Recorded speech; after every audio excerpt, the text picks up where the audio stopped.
all over West Michigan. This is 24-Hour News 8 Football Frenzy. Let the games begin. High school football in Hudsonville tonight. This a look from above. A decade ago, it was Chopper 8. Tonight, it's Drone 8, giving us the bird's eye view. Hi again, everybody. Thanks for joining us, and welcome to the Football Frenzy on this, the opening night of the high school football season. I'm Larry Figursky. Jack Dole's enjoying some well-deserved time off after his long run in Rio, and a pleasure to have Zach Sapanik with us in studio this year. Yes, Larry. Privileged to join the team, and I'm looking forward to a pretty exciting high school football season. Certainly had a start tonight. Let's begin with our spotlight games, as we always do. First, shining on Norton Shores tonight. Sailors of Mona Shores coming off their best two-year run in school history, 22-3, hosting these Panthers of West Ottawa. First quarter, Tristan Robbins going to let it fly deep down the right sidelines, and Keyshawn Somerville goes up, brings it down, and takes it in 43 yards. It was 6-0 Sailors. Mona up 14-zip in the third. Back comes West Ottawa. Reed Keitzman deep for Xavier Wade, and that's caught in stride. 54-yard catch and carry. Cut the lead to 14-6, but later in the third, Mona Shores, again it's Robbins. This time off the play fake, and this time he'll find Amari Hardy. That one covers 36 yards, 21-6 at that point, and then Robbins, finishing it off with the big man, Marcus Collins. Watch him just leap over here. He would add another moments later. Mona Shores taking the opener tonight, knocking off West Ottawa 35-12. Our second spotlight game, we'll stay out on the Lakeshore. Muskegon Oak Ridge taking their talents to Muskegon Catholic Central. And the Crusaders, they started out the season strong once again.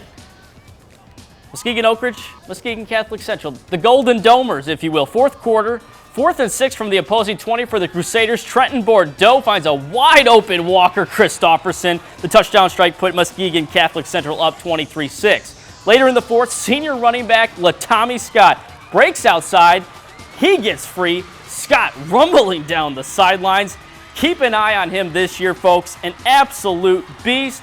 73 yards later, he gets taken down, but it led to this. The 10-yard scamper to pay dirt from Logan Helton. That made it 30-6, which was the final. Latami Scott, he tore it up on the ground. Absolute beast mode, like I said, 144 yards rushing in this one. Spotlight number 3 shining on Zeeland tonight. The defending D4 state champion Ducks of Zeeland West facing a much improved Cedar Springs program coming off back-to-back playoff appearances. Guess what? 3-0 Cedar Springs in the third before West finally gets on the board. Aaron Sleeman in from 3 yards out, add the 2. Zeeland West was up 8-3. Back came Cedar Springs. Colin Alvesteffer, keeper around the left side, and takes it in. This one covers 34 yards. Cedar back on top. Springs led it 9-8. Zeeland answering back. 4th and goal from the 4. 1:47 to play, and Sleeman punches it in, powers his way in to go up 14-9. One last chance for Cedar Springs. 2.8 seconds to play on the clock from the 13-yard line, and Alvesteffer's pass falls incomplete. Zeeland West holding off Cedar Springs 14-9. Well, I think I can follow that up with a pretty good one, Larry. Forest Hills Northern, Byron Center. Third quarter, Chase Morello hands off to Connor Brunius. The Forest Hills touchdown tied it at 29. Later in the third quarter, beautiful pass from Zach Saltzgaber connects with Shane Tagg. Byron Center was up 36-29. Then in the fourth, Tagg again, this time rushes it in. And the Byron Center goes on to win 49-35. Stop number 5 takes us back to Hudsonville. The Eagles, a playoff team a year ago, facing Grand Ledge. Comets 12-1 and were a state semifinalist. 14-7 early in the third. Hudsonville looking for more. Dalton Algers going to pot that one in from 5 yards out. It was a 21-7 Hudsonville lead. Grand Ledge would answer back, cut it to 7 in the fourth. Antonio Rush wide around the left side and rushing in, but that's as close as Grand Ledge would get Hudsonville. Winners in a tough one tonight, 21-14. And on to Hamilton and Thornapple Kellogg. They're played at Middleville tonight. Here in the second, big turnover. Hamilton's Keaton Mudd intercepted by Ike Passett. The Trojans couldn't capitalize, however, and it remained 21-13. Then Hamilton, they took control in the third. Trenton Lane up the gut right here. 47 yards later, the little fellow was gone. The Hawkeyes were up 28-13 at that point, and they go on to win 41-27, the final score. To Granville now, the Bulldogs surprised Co-OK Red champs a season ago, coming off their first winning record in 9 years, hosting the Rams of Holt tonight. Not very gracious host. Shane Baker up and over there from a yard out. It was 37-0 Dogs, although that dog didn't appear to be happy. Then it's Tommy Blitchok calls his own number around the left side, powers in the final yard of it. 44-0. Granville, the Bulldogs roll tonight over Holt. Kelvin Christian, Berrien Springs up next. They played in Granville. First quarter, game tied at 0. Berrien's Sam Spalding intercepted by Eric Hooglin of the Squires. The pick six put the Squires up 6-0. Still in the first, it was 8-0 Kelvin at this point, and the snap goes over the head of Squires QB Jake Bauma. That made the safety made it 8-2 in favor of Kelvin. Then Berrien on their 41. Later in the game, Spalding hands to Nate Nanfelt. The 59-yard touchdown run. Just as he rolls, so did Berrien Springs, 49-29. It has been an opening night tradition since 1991, Greenville and Belding, albeit one which has been a bit one-sided of late. Greenville had won 11 of the past 13 coming into tonight. Cal Serjala going to add to it. QB keeper there was 7-0. To the second quarter now, 14-zip. And Kyle Lorenz just picking his way through traffic and in from 7 yards out. Greenville up the lead to 21-zip, 28-0, still late in the first half. Serjala is going to do this one himself, rolls to the left side and then fires and finds Brock Kohler. He takes it in from 27 yards out. Greenville up big, 35-zip at the half, cruises home from there. Yellow Jackets take it 49-6. Battle of the Hills, Kennewa Hills versus Ottawa Hills. This one was played at Houseman Field. Second quarter, 14-0 Kennewa. Benito Hernandez runs it in for the 1-yard score. Second quarter now, 21-0 Kennewa. And Ezekiel Robinson, the 25-yard grab from Jeremy Glasgow Jr. Kennewa was on the board. Third quarter, Benito Hernandez again. He breaks a couple tackles, takes it all the way to the house. 3-yard score, or 3-score game at that point. And Kennewa went on to win 28-12.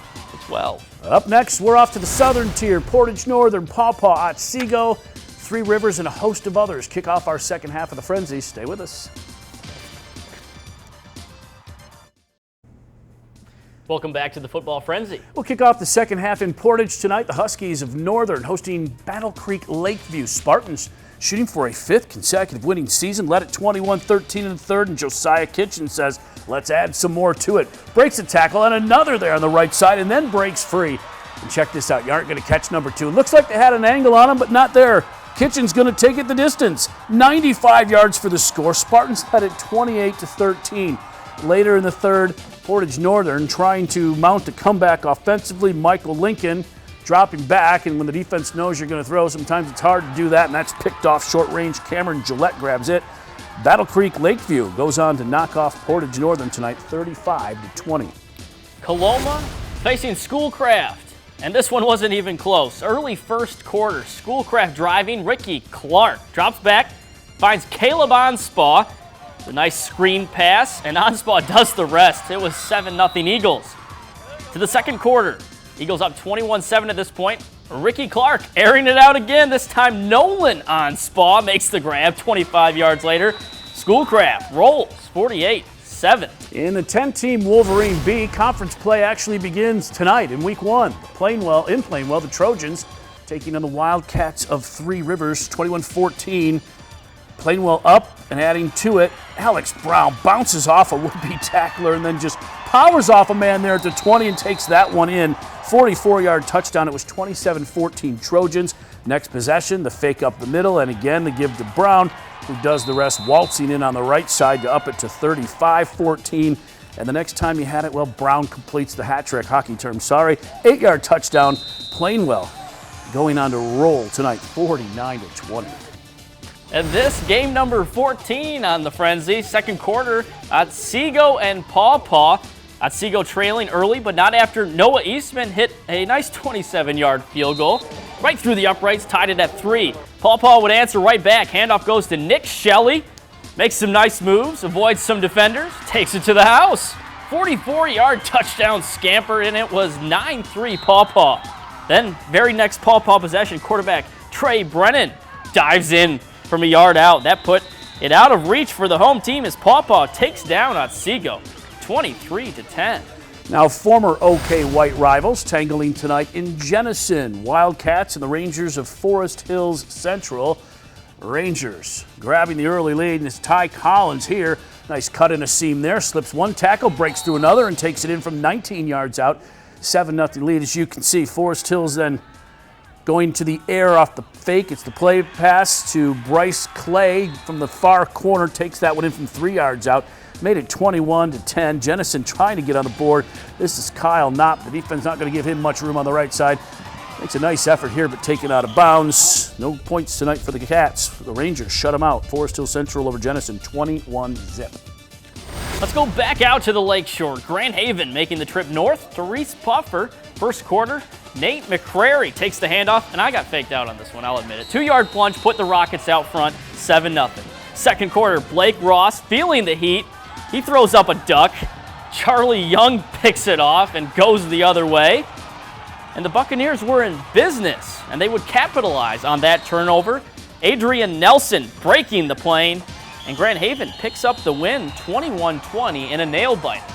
Our 17th stop of the night, Wayland, the Wildcats hosting the Red Hawks of Grand Rapids Union, both really hoping for some turnaround of their recent fate.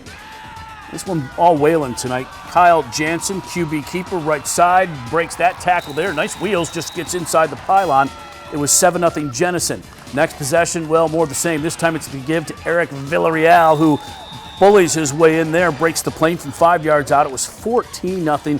And then Jansen again for the score. Wildcats rolling tonight. Big win over GR Union, 55-16. And on to game 18. Godwin Heights, the Wolverines, and Buchanan. First quarter, Saria Davenport launches one. Kelvin Valdez on the receiving end. 35 yards later, it was 7-0 Godwin Heights. Second quarter, Darren Scherer in trouble, pitches the ball, but it's picked off by Maurice Vinson. And look at this guy go. 100 yards the other way, the return for a touchdown. Godwin all over Buchanan tonight, 27-12. As we mentioned, much more football tomorrow on the second opening night in West Michigan and across the state. We'll wrap up this edition of the Frenzy on Thursday with a check on the baseball diamond. Tigers, could they catch the Indians? We'll have Tiger highlights, Indian highlights, also get you up to date on the Whitecap. That and much, well, Whitecaps, pardon me, that and much more still ahead as we wrap up the Thursday edition of the Frenzy right after this. Welcome back to the Frenzy. Tigers trying to complete a 3-game sweep of the Twins this afternoon in Minneapolis and pull back with an even 5 games of the front-running Indians. Up 1 in the second, 2 on. Ian Kinsler shot to left, drops in. James McCann scores. Andrew Romine right behind. 3-0 Tigers, and then with 2 on in the third. McCann unloading one of his career-high 4 hits on the day. That by far the longest. A 3-run bomb made it 6-zip. And then Victor Martinez would drive in 2 more here in the 6th. Tigers make it 8 straight wins in Minneapolis. They sweep the Twins 8-5 and pull back at that moment within 5 of the Indians going into their game tonight. Well, Larry, the Tigers then looked for a little help from the Texas Rangers. Rangers win. That Indians lead down to 4.5. Scoreless in the third, 2 on. Carlos Gomez, home run to left, the 3-run shot. That put the Rangers up 3-0. Then in the 5th, Ian Desmond to right. Lonnie Chisenhall, nope, can't get it. Elvis Andrews crosses the plate. It was 4-0 at that point, and the Indians go on to get the shutout, 9-0. Help out the Tigers, 4.5 game lead for the Indians. That's all it is. Yeah, it was 7.5 just a couple days ago. Midwest League tonight, Cam Gibson had a triple, an RBI, and a run scored. Whitecaps topping the Cubs 2-1 in South Bend. Football news, the Lions today releasing veteran running back and former 1,000-yard rusher Stephen Ridley. They were hoping Ridley would regain his pre-injury form of 2 years ago, but played mostly with the third stringers in the preseason and averaged just 3 yards per carry. We look at them and we make an assessment. He's still got some, obviously some juice left, and he's a good player. It was just in our situation, we just did what we think is best at this time. College football news, Michigan State wrapped up its preseason camp today, and they named their captains for the upcoming season. Those honors go to quarterback Tyler O'Connor, linebacker Riley Bulla, and safety Demetrius Cox. And finally, police in Rio have officially filed charges against Ryan Lochte for filing a false police report. Lochte, of course, claimed he and 3 teammates were robbed at gunpoint in Rio, claims they later admitted were not true. One of the sad stories of the Olympic Games. Thanks for joining us tonight. Busy day tomorrow as well. Lots of football, even some on Saturday. A trip to the Big House, much more tomorrow night on The Frenzy. Thanks for joining us tonight. Have a great Thursday evening. See ya.